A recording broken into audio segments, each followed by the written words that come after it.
বুধবার সচিবালয়ে সরকারি কর্মকর্তা কর্মচারীদের প্রস্তাবিত বেতন কাঠামো জমা দিয়েছে জাতীয় বেতন কমিশনের পর্যবেক্ষক কমিটি।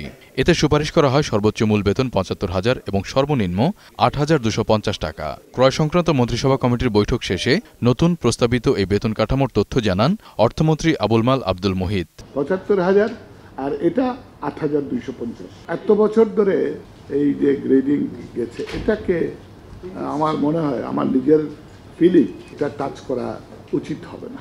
অর্থমন্ত্রী জানান, প্রস্তাবিত এই বেতন কাঠামো মন্ত্রিসভায় পাশ হলে আগামী ১ জুলাই থেকে কর্মরত ১৪ লাখ সরকারি চাকরিজীবীদের জন্য নতুন এই বেতন স্কেল কার্যকর হবে।